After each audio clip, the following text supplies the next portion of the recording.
Hello dear students, welcome to the class of mathematics. तो बच्चों, आज से मैं आपको मल्टीपल चॉइस क्वेश्चंस, जैसे कि आप जानते हो इस बार आपको एमसीक्यूज आने वाले हैं पेपर में, तो मैं रिवाइज करने जा रहा हूँ। आप जानते हो हम ये चैप्टर्स सारे ही डिस्कस कर चुके हैं, एनसीईआरटी सॉल्व कर चुके हैं। तो मैं बच्चों आपको एमसीक्यूज की प्रैक्टिस के लिए आपको चैप्टर रिलेशन एंड फंक्शन शुरू करने जा रहा हूँ। तो let us start with the multiple choice questions. तो देखिए, first MCQ for the chapter relations and functions. तो फर्स्ट क्वेश्चन है, let capital R be the relation in the set capital N given by R equal to AB such that a minus b is 5 and a greater than 7। तो बच्चों हमें चार options given हैं, तो हमारी एक option इसमें करेक्ट है, वो हमने ढूंढनी है। तो जितने भी एमसीक्यूज होते हैं उनको करना काफी आसान होता है, क्योंकि ऑप्शंस को देख के हम आंसर पे पहुंच सकते हैं। तो देखिए कैसे। तो बच्चों, हमें एक रिलेशन गिवन है नेचुरल नंबर्स के सेट के लिए। जैसा कि हम आपको बताया था कि एक सेट होता है, उस पर एक रिलेशन गिवन होता है। तो सेट हमें गिवन है नेचुरल नंबर्स का। तो हम जानते हैं रिलेशन के लिए हमें दो सेट्स चाहिए, क्योंकि एक सेट का रिलेशन दूसरे से बताना है। तो यहाँ पे सेट एक नजर आ रहा है, तो इसका मतलब रिलेशन जो है नेचुरल नंबर्स का जो है वो अपने आप के साथ है। मतलब इधर नेचुरल नंबर्स का सेट है, तो इधर भी नेचुरल नंबर्स का सेट है। तो नेचुरल नंबर स्टार्ट कहाँ से होते हैं? 1 2 3 4 5 चलते जाते हैं, 1 2 3 4 5 ऐसे चलते जाते हैं। ठीक है बच्चों, तो ये हमारा सेट है नेचुरल नंबर का, जिसपे हमें क्वेश्चन में गिवन है रिलेशन दिया है A B such that in दोनों का डिफरेंस 5 है और ए कौन है? इस पेयर में फर्स्ट एलिमेंट जो है वो ए है, 7 से बड़ा है। तो क्या ये ऑप्शन करेक्ट है? तो बच्चों ये पेयर है, तो ये भी पेयर है। तो ये पेयर आर का एलिमेंट तभी होगा अगर वो ये कंडीशन को सेटिस्फाई करेगा। तो क्या 7 और 2 का डिफरेंस 5 है? बिल्कुल है। ये ए है, ये बी है। क्या जो a है 7 से बड़ा है? नहीं सर, a जो है वो 7 है, तो ये ऑप्शन हमारा नहीं हो सकता। इनका डिफरेंस चाहे 5 है, पर जो a है वो 7 से बड़ा नहीं है। बी ऑप्शन चेक करेंगे, 15 और 12, ये बच्चों a ये b, इनका डिफरेंस जो है वो 5 है कि नहीं है? नहीं है। 15 और 12 का डिफरेंस 5 नहीं है, ये कंडीशन सेटिस्फाई नहीं हुई। बी ऑप्शन भी हमारा आंसर नहीं हो सकता। तो 9 और 4 का डिफरेंस 5 है, तो ये हमारा आंसर हो सकता है अगर सेकंड कंडीशन को वो सेटिस्फाई करे। a greater than 7, yes, 9 is greater than 7, तो सी ऑप्शन इज करेक्ट। देखिए 8 और 2 का डिफरेंस 5 नहीं है, ये भी हमारा आंसर नहीं हो सकता। तो देखिए विद इन 10 सेकेंड्स या 20 सेकेंड्स आप आंसर पे पहुंच सकते हो। आपने ऑप्शंस पे जाना है, अगर वो गिवन कंडीशंस को सेटिस्फाई कर रहे हैं तो वो आपका आंसर है। तो C option is true, is correct. I hope clear है सबको। तो चलिए नेक्स्ट क्वेश्चन की तरफ बढ़ते हैं। सेम इसी तरह का एक क्वेश्चन आपको प्रैक्टिस के लिए देते हैं। देखिए, सेम हमें एक नेचुरल नंबर्स का सेट गिवन है ऐसे, फिर उसमें जो रिलेशन है आपको क्वेश्चन में गिवन है a b सच दैट जो a है वो b - 2 के इक्वल है और जो b है वो 6 से बड़ा है। तो हमें बताना है कि इन चारों में से कौन सी ऑप्शन ट्रू है। तो जब तक मैं सोल्व करता हूं आप ट्राई करिए, फिर चेक करिए कि क्या आपका आंसर ठीक है या गलत है। तो चलिए आप लोग ट्राई करिए, तब तक मैं सोल्व करता हूं बच्चों। तो वही है R में पियर्स ए जो है b माइनस टू के इक्वल है। तो बच्चों जो 2 है, देखिए ये a है, ये b है, तो देखिए पुट करिए 2 जो है 4 माइनस टू के इक्वल, बिल्कुल ट्रू। तो ये ऑप्शन हो सकती है, पर यहाँ पे बोला है कि जो b है 6 से बड़ा है। फर्स्ट एलिमेंट a, ये b, तो ये 4 जो है 6 से बड़ा नहीं है, तो ये ऑप्शन हमारा आंसर नहीं है। ये दोनों कंडीशंस को सेटिस्फाई जो भी पेयर करेगा वो हमारा आंसर होगा। तो सेकंड ऑप्शन को ट्राई करें, 3,8। यहाँ पे 3 a कौन है 3, b कौन है 8। तो a 3 जो है, देखिए हमें क्वेश्चन में गिवन है a कौन है 3, तो बच्चों ये गलत है, ये फॉल्स है, हमारा बी ऑप्शन भी आंसर नहीं हो सकता। तो चलिए 6 और 8 को ट्राई करते हैं, सी ऑप्शन को। तो यहाँ पे ये बच्चों आपका a है, ये आपका b है, तो कंडीशन है a equal to b minus 2। a को 6 पुट करें, b को 8 पुट करें, तो बच्चों यस ये दोनों बराबर हैं। तो सेकंड है b is greater than 6, b कौन है 8, यस इस पेयर ने, सी ऑप्शन में इस पेयर ने ये दोनों कंडीशंस को सेटिस्फाई किया। Our answer is C. तो आपको लिखना है ऑप्शन सी इज करेक्ट। आपको OMR शीट्स मिलेगी, उसमें फिल कर देना है, डार्क कर देना है सर्कल, तो this option is correct.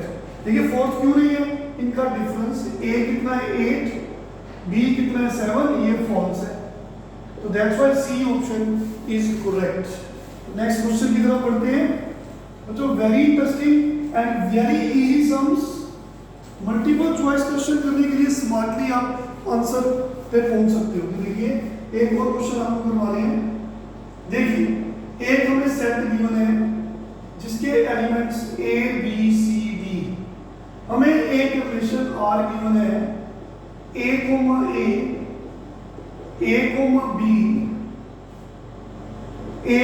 c, b, c, b, d।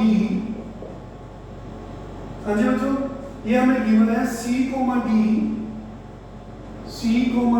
And d, a। be a relation on set capital A। तो हमने बताना है कि which of the following option is correct। R is symmetric, R is transitive, R is reflexive and D none of the three options। तो जल्दी जल्दी आपको reflexive, symmetric, transitive revise करवा देते हैं।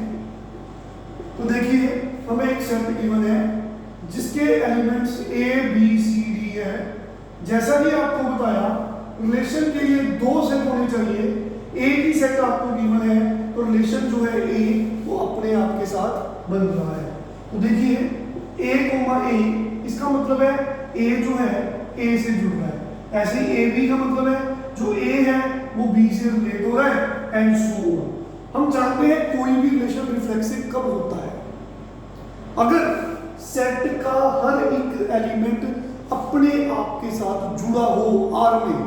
तो देखिए a, R के पास है, b, R के पास नहीं है, तो ये रिलेशन रिफ्लेक्सिव नहीं हो सकता। याद करिए रिफ्लेक्सिव होने के लिए सेट का हर एक एलिमेंट R में होना चाहिए जो अपने आप के साथ रिलेट करे। R में अगर a भी होता, b, b भी मिल जाता, c, भी मिल जाता एंड d, भी मिल जाता, तो हम बोलते कि ये रिफ्लेक्सिव है। लेकिन अगर एक भी एलिमेंट ऐसा a के पास है जो R में अपने आप के साथ नहीं जुड़ा, वो रिफ्लेक्सिव नहीं है। यहाँ पे तो सिर्फ a जो है अपने आप के साथ जुड़ा है R में, लेकिन ना तो b, b है, ना तो c, है, ना तो d, d है, तो आपको बोलना पड़ेगा रिफ्लेक्सिव नहीं है, तो ये ऑप्शन तो नहीं हो सकती। याद करिए सिमेट्री के लिए अगर a, b कोई भी पेयर अगर R में है तो उसका इनवर्स पेयर भी R में होना चाहिए, तभी वो सिमेट्रिक होता है। देखिए इसका इनवर्स तो वो खुद ही है, AB का इनवर्स कौन है BA, अगर AB है तो BA भी होना चाहिए, अगर AC है तो CA भी होना चाहिए। अगर एक भी ऐसा पेयर AB मिल गया, उसको B, A अगर R में नहीं मिलता, वो सिमेट्रिक नहीं है। तो यहाँ पे AB को BA नहीं मिला, R में AB तो है लेकिन चेक करिए BA नहीं है, तो ये सिमेट्रिक भी नहीं हो सकता। तो क्या ये ट्रांसिटिव है? ट्रांसिटिव को याद करिए, अगर AB R में है, ये B से एंड हो रहा है, तो B से शुरू होता अगर पेयर R में है, ये जो कॉमन है इसको छोड़ दीजिए। अगर AC R में है तो वो ट्रांसिटिव है। अगर AB R में है, B से एंड हो रहा है और B से शुरू हो रहा है, इनको कॉमन को छोड़ दो, बचा कौन? AC। अगर AC नहीं है वो ट्रांसिटिव नहीं है। तो चेक करिए, देखिए मैं देख रहा हूं यहाँ पे ये पेयर AB, ये B से एंड हो रहा है, ये पेयर B से एंड हो रहा है और ये पेयर B से शुरू हो रहा है, और ये B कॉमन एलिमेंट छोड़ दो, बचा AC।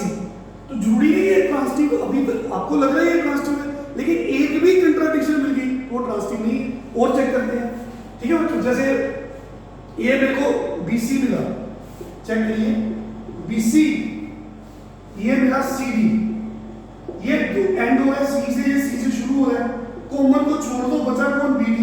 हाँ जी BD भी है, ये BD भी है, फाइन। अब देखो मैंने इन दोनों पेयर्स को देखा, एक पेयर BD R में है, एक पेयर DA R में है, ये पेयर D से एंड हो रहा है, ये पेयर D से शुरू हो रहा है, कॉमन को छोड़ दो, बचा कौन? BA। क्या BA R में है? नहीं है।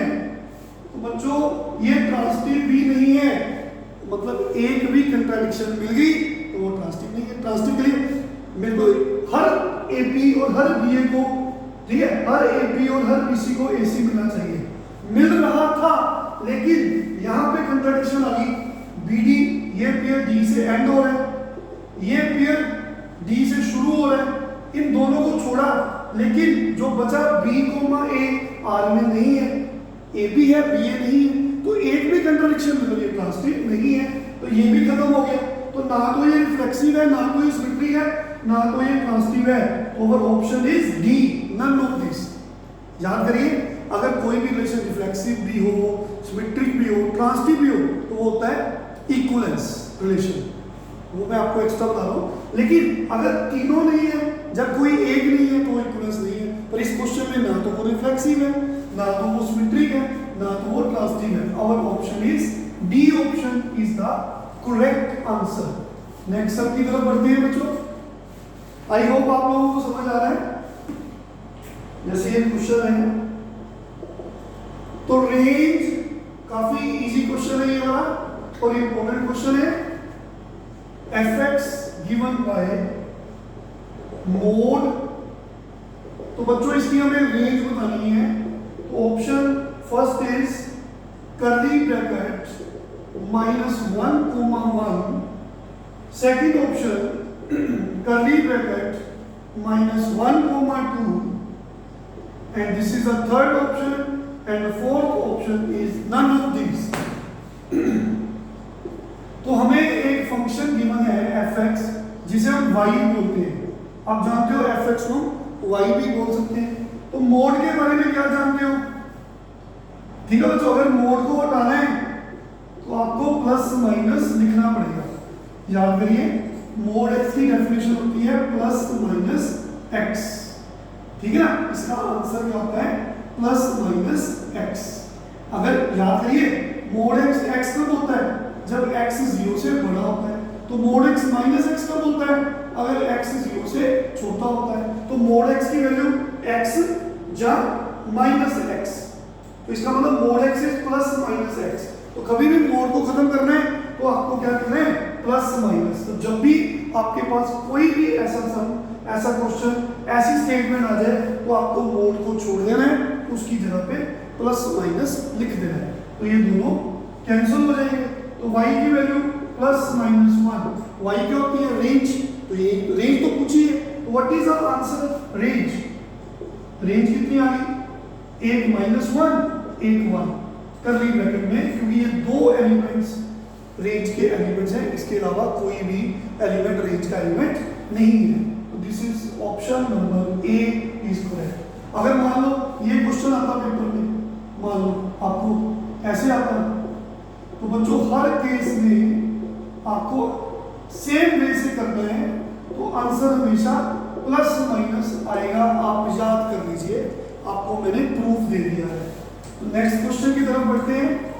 इसका आंसर है कर्ली ब्रैकेट -1, 1। तो नेक्स्ट क्वेश्चन, हमें बच्चों एक फंक्शन गिवन है from capital R to capital R given by fx equal to x की पावर 4। तो विच ऑप्शन इज करेक्ट?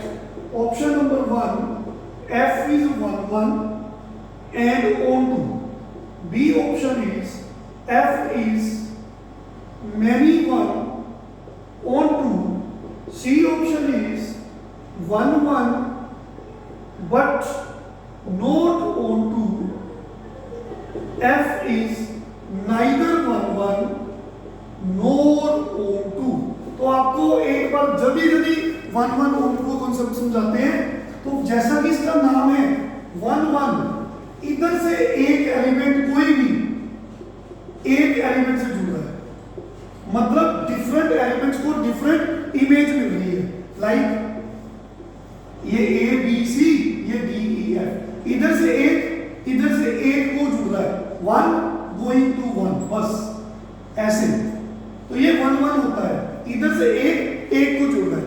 लेकिन एक होता है मैनी 1, अगर फंक्शन 1 1 नहीं है, वो होता है मैनी 1, पर दो ही होते हैं, 1 1 या मैनी 1। ठीक है, 1 मैनी कुछ नहीं होता। 1 1 इधर से एक, फर्स्ट सेट में से एक, अगर सिर्फ एक को जुड़ रहा है, डिफरेंट को डिफरेंट एलिमेंट मिल रहे हैं, एक की सिर्फ एक ही इमेज मिल रही है, तो वो 1 1 है। लेकिन मैनी 1 कब होता है?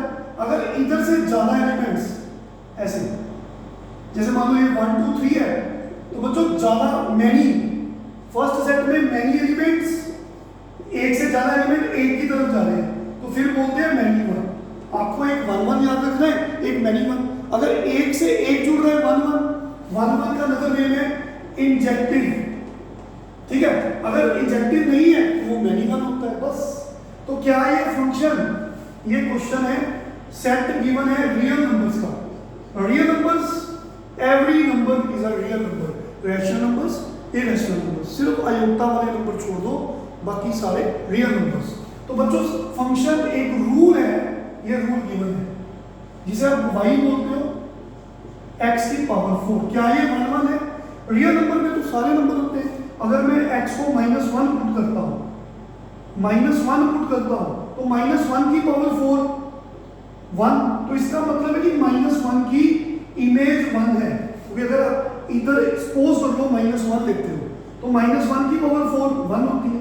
लेकिन अगर आप 1 लेते हो, 1 की पावर 4 भी 1 होती है, तो क्वाइट ऑब्वियस है 1 1 तो नहीं है, क्योंकि एक को अगर एक मिलेगा 1 1 है, ये तो ज्यादा, एक से ज्यादा मतलब मैनी गोइंग टू 1। ऐसे -2 पुट करो, तो -2 की पावर 4 16 और 2 की पावर 4 भी 16।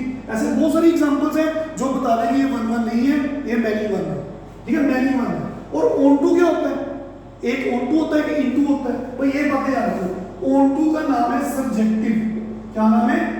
सरजेक्टिव, SURJECTIV, सरजेक्टिव। इनटू क्या होता है? जो ऑन टू नहीं होता। तो ऑन टू कब होता है? देखिए -1 की इमेज है 1, इसे कैसे पढ़ना है? -1 की इमेज है 1 और इस 1 की प्री इमेज है -1 और 1। जैसे 1 4, ये 1 है, इसकी इमेज 4, ये 2 है, इसकी इमेज 6, 3 की इमेज 5। तो आप ऐसे बोलोगे 4 की, अगर 1 की इमेज 4 है तो 4 की प्री इमेज 1 है, 2 की इमेज 6 है तो 6 की प्री इमेज 2 है, 3 की इमेज 5 है, 5 की प्री इमेज 3 है। तो ऑन-टू कब होता है, कब नहीं होता? अगर सेकंड सेट के हर एक एलिमेंट को अपनी प्री इमेज मिल जाए, वो फंक्शन ऑन-टू होता है। जैसे ये सेट में 3 एलिमेंट्स हैं, यहाँ पे 4 की प्री इमेज 1 है, 5 की प्री इमेज 3 है, 6 की प्री इमेज 2 है। सेकंड सेट में हर एक एलिमेंट जो प्रेजेंट है उसकी प्री इमेज मिल रही है, तो वो फंक्शन ऑन2 है। ये 1 1 एंड ऑन2 दोनों है। ये भी 1 1, ये 1 1 नहीं है, ये है मैनी 1। ये क्या है बच्चों? मैनी 1। ऑन2 है। ऑन2 क्यों है?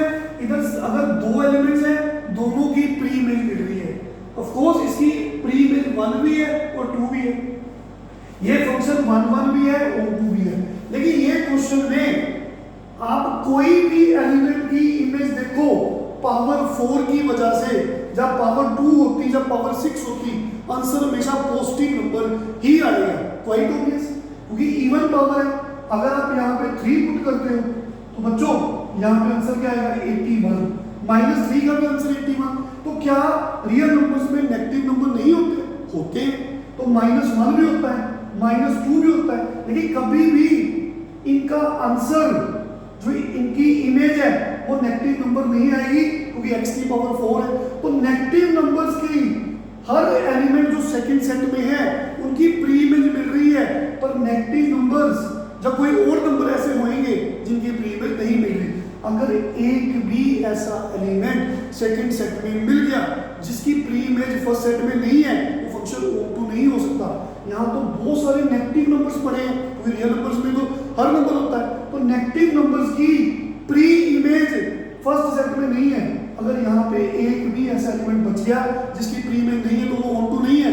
तो बच्चों ये फंक्शन ना तो 1 1 है ना तो ऑन2 है। तो ऐसे ही क्वेश्चन नेक्स्ट लेक्चर में जल्दी ही आपको मैं समझाऊंगा, तब तक आप इनकी प्रैक्टिस करेंगे। Thank you very much, take care.